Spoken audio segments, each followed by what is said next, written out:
Jefferson sent Americans don't play with their flag. They don't. And when you think of it, against the United States, you can't try that today. You cannot. for the first time in American history that a flag from the United States had been raised on foreign soil.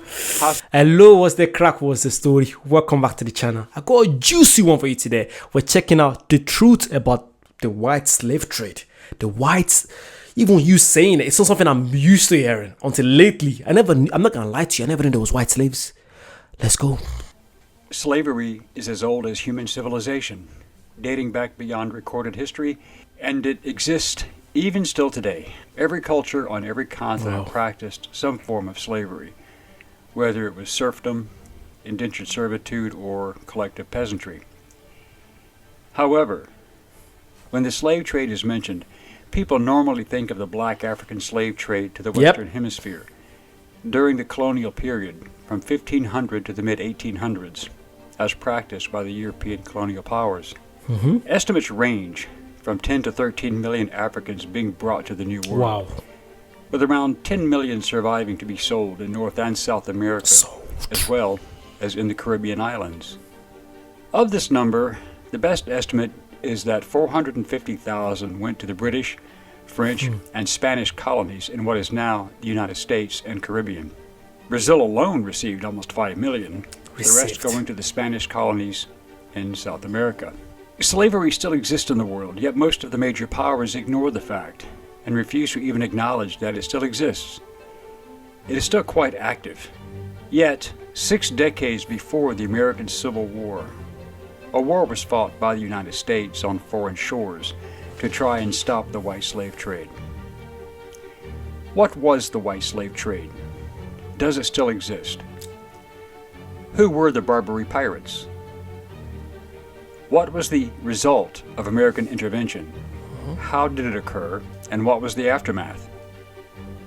And how did 9 U.S. Marines and their mercenaries make history and give birth to a legendary fighting force while also ending the white slave trade in North Africa? That flag reminds me of the Star Spangled Banner. Let me know if you've seen that. It's big. Oh my god, you have to check that out. The Star Spangled Banner. It's about where the national anthem came from. What's his name? This lawyer, Richard Keyes. No, Scott Keyes. How he helped America get independent from the UK. From the UK? Yeah, it was from the UK. It was a big thing happened on the boats. Was it boat? Yeah, on the. It's big. Check out the Star Spangled Banner if you haven't. Check it out. It's good. Let's get back. Hello, I'm Colin Heaton, former soldier, Marine Corps scout sniper, history professor, historian, and book author. And we will answer these questions and other issues on this segment of Forgotten History. Let's go.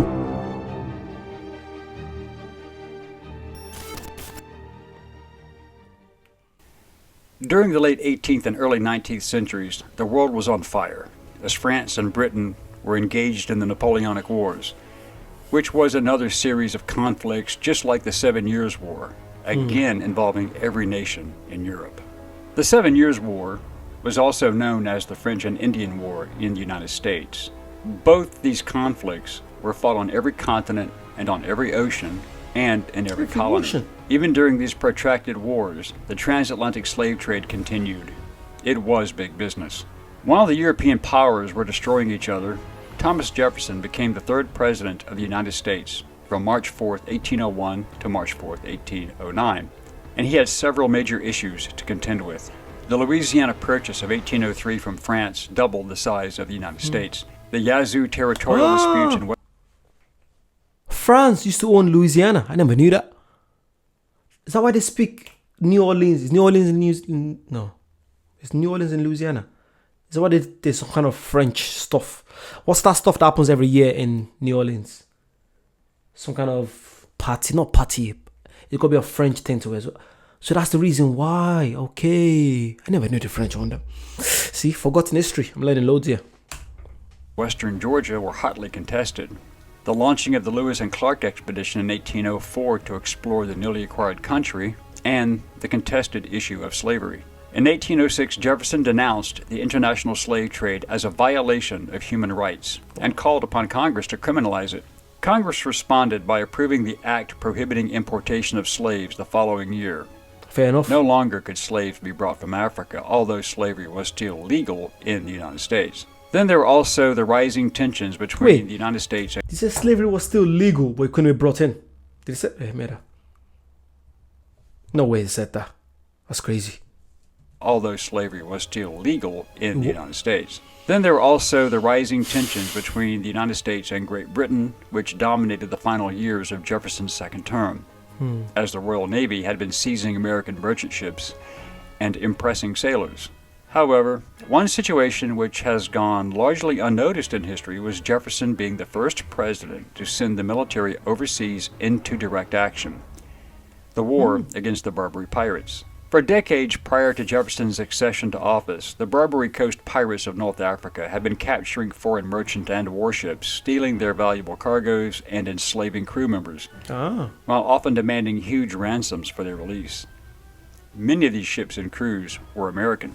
Before independence, American merchant ships were protected from the Barbary pirates by the naval and diplomatic influence of Great Britain, which had threatened the use of military force should their ships be It's crazy the way most of this stuff don't get taught in schools. That's absolutely mad.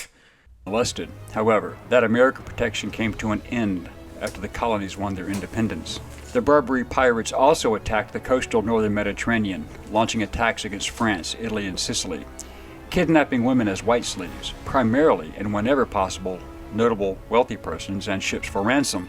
In their feverish search for white women slaves, a few pirates even went as far as the coast of Iceland, raiding inland to kidnap women and bring them back to North Africa. North African slave markets thrived, as, under Islamic law, known as Sharia, although fellow Muslims could not be enslaved, non-Muslims could be and were. Over a period of more than 300 It's mad the way religion plays a massive... What? So you're okay to do some messed up stuff as long as you're not doing to your fellow religion members, people that that with the same religion with you. That's so crazy.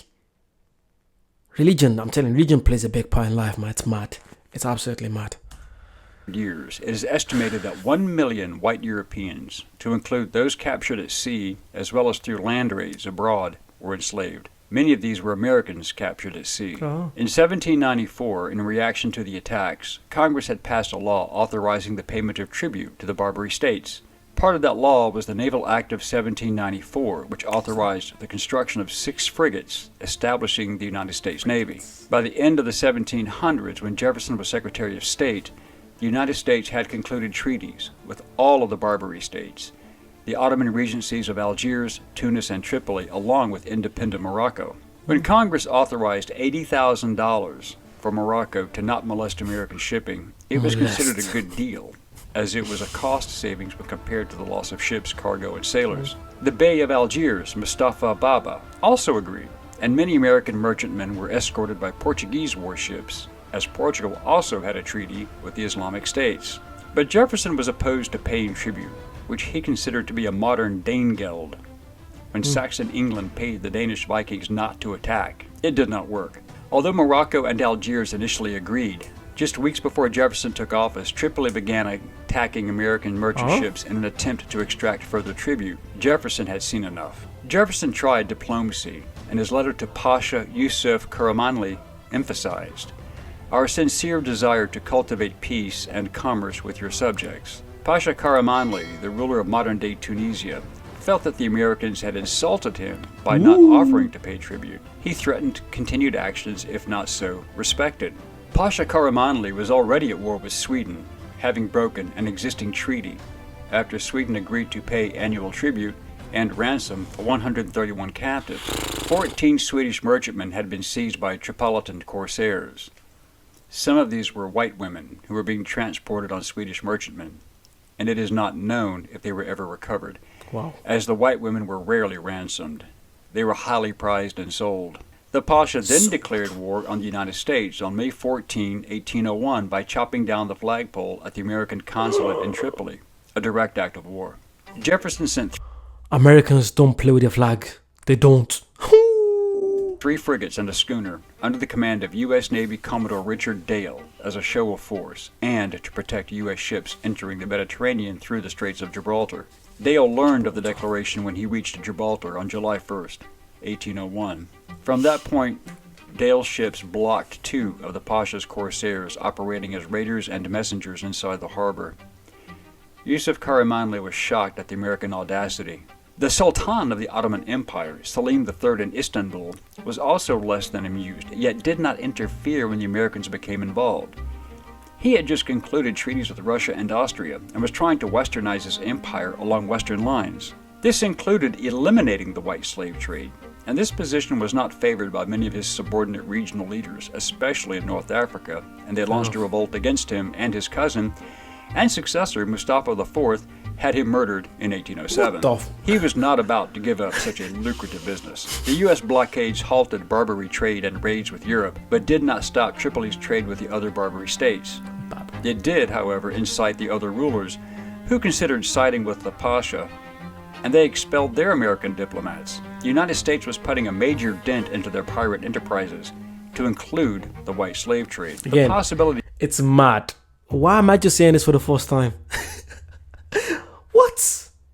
But Algeria, Tunisia, Morocco, I never knew they were on stuff like this. And when you think of it, against the United States, you can't try that today. You cannot. Our times have changed. Look at today. You can't try that against the United States. Good luck. Of Tunis, Algiers, and Morocco joining forces as a result of losing this lucrative business became a serious concern during 1802, but in 1803, Captain Edward Preble was the new American naval commander, and he was aware of the white slave trade and piracy, and he began to deal with it. On September 12, 1803, the USS Constitution arrived off the Barbary coast to confront the Tripolitan pirates. Ooh. In October 1803, the frigate USS Philadelphia ran aground and was attacked and seized, and the 307-man crew was held for ransom. In response, on February 16, 1804, a group under Navy Lieutenant Stephen Decatur slipped into Tripoli harbor after dark, boarded and set fires that destroyed the Philadelphia. The Pasha, in response, demanded an outrageous sum in ransom for his American hostages, even threatening death if it was not paid. Wow. In 1804, Commodore Samuel Barron, aboard the USS President, took command of 11 vessels, and he had new orders. But due to illness, he handed command of the squadron to Captain John Rogers. Jefferson had again seen enough and decided to take direct and immediate action. He sent the order. Ex-Consul William Eaton, a former Army captain who used the title of general, and United States Marine Corps First Lieutenant Presley O'Bannon would lead a force of 8 U.S. Marines and 500 mercenaries to take Derna and free any hostages. These mercenaries were Greeks from Crete, Arabs, and Berbers, opposed to the regime, and started on a march across the desert from Alexandria, Egypt in April 1805. Their objective was to capture the Tripolitan city of Derna. The Muslim troops were under the command of Egyptian Sheikh El Tahib, the Ottoman Empire viceroy. I feel like I'm so intrigued now, even though this happened like how many, probably like 200 years ago? Wait. 220 years ago. Odd. Yeah. Much way. Is that? More than that. It was just 1700. More than 300 years ago. Even though this happened ages ago, I'm still like, oh my God, what's going to happen next? Oh my God. Think of it back then. The fact that the communication must have sucked. They must have, sent letters and all that, waited for weeks to get a response back. Now today, you can just call someone, yo, we're coming to invade you. There you go. It must have been crazy back then. And being the president going through that, and you're already going through stuff happening in your country, and you have to worry about what's happening. Today, it's crazy how today, the United States, they don't negotiate with terrorists, obviously. But back then, they were negotiating. I guess they learned a lot from there not to do it again. Because people are going to keep doing it if you keep paying up. Which makes sense. William Eaton, who was overbearing and not very friendly, kept himself aloof from his men and was in overall command but leading only half the group. He had a tough job controlling the largely undisciplined mercenaries, and the infighting between the Christian Greeks and Muslims, few of whom were professional soldiers, became a problem. His promises of money and loot once they took Derna was looked upon skeptically.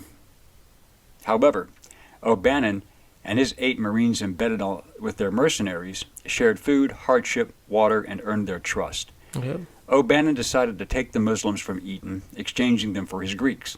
The Marines built a strong fellowship by not denigrating the Islamic faith.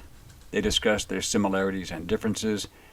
O'Bannon also knew that many of these men had either been hostages themselves or had lost friends and family to the white slave trade. Eaton reported in May 1805, quote, "Our only provisions are a handful of rice and 2 biscuits a day," end quote. Wow. From March 22nd to March 30th, several Arab mercenaries under the command of Sheikh Hamid el-Tahib staged mutinies. By April 8, when he crossed the border into Libya and Tripoli, Eaton had quelled the Arab mutinies, but he could not stop the desertions. In late April, his army finally reached the port city of Bomba, some miles up the coast from Derna, where U.S. Navy warships USS Argus, Nautilus, and Hornet, with Commodore James Barron and Captain Isaac Hull, were waiting for Let's him. go. Eaton received fresh supplies and the money to pay his mercenaries. Argus gave an additional cannon to the troops. On April 26, Captain Hull's ships then opened fire and bombarded Derna's batteries for an hour. Meanwhile, Eaton divided his remaining army into 2 separate attacking parties. The attack began at 14:45 hours, with Lieutenant O'Bannon and his Marines leading the attack with 50 inexperienced Greek gunners. Eaton's force was halted due to high volumes of enemy musket fire. Musket. But O'Bannon pushed his men through the inaccurate fire, as witnessed from the ships, carefully interchanging his men into various ranks to Yeah. fire advanced. It's so crazy how many people lost their lives back then, just for people to be able to live a normal life today. It's crazy. And I feel like back then people didn't care. They'd lose their life in a heartbeat to save, to help their country. Today it's not the case, obviously, but just shows how far we've come. Ridiculous. God. Reload and continue the process, O'Bannon's force took the fort cannons. Eaton, wounded in the left wrist, would report later that O'Bannon, with his Marines and Greeks, had, quote, passed through a shower of musketry from the walls of houses, took possession of the battery, end quote. Eaton's forces caught up and turned the defenders' own abandoned guns against them, pushing them out of the city and into a well-placed ambush set up by O'Bannon just outside the main gate. During the entire battle, O'Bannon lost 2 men killed and 3 wounded Marines, Not bad. with 9 of his mercenaries killed. Eaton's losses among the Muslims is unknown. O'Bannon raised the flag over the captured city at 1600 hours. They had just defeated a force 4 times their number. Wow. They were in a fortified defensive posture. And for the first time in American history, that a flag from the United States had been raised on foreign soil. Hostages were freed, and the Navy sank the pirate ships in harbor. Accurate naval fire from Argus and the other ships forced them back, and Derna remained in American hands. Yusuf reluctantly signed a peace treaty on June 10, 1805, aboard the USS Constitution. The treaty granted American ships passage through the Mediterranean without further payments of tribute and freedom from harassment. This also meant joining the other European nations in halting the very active and overt white slave trade. The war was over, and so was active white slavery from North Africa. Wow. Marine Corps legend has it that Hamet presented O'Bannon with a Mameluke sword, a sign of prestige and power. Emboldened by this event, more European nations also increased their naval presence and resisted the Barbary pirates, stopped paying tribute, crippling their commercial trade and extortion rackets, ending their raids on southern coastal Europe, ending hostage-taking and their demand for ransoms and the white slave trade. Presley O'Bannon and his 8 Marines had done the seemingly impossible, Wow. but it would not be the last time Marines were called upon to do the impossible and succeed. Semper Fi. We hope you enjoyed this segment of Forgotten History. That was good. The fact that they took over army 4 times the size, it's ridiculous. It obviously goes into planning and everything. I never knew North Africa were involved in a lot of white slavery. Never knew that. North Africa.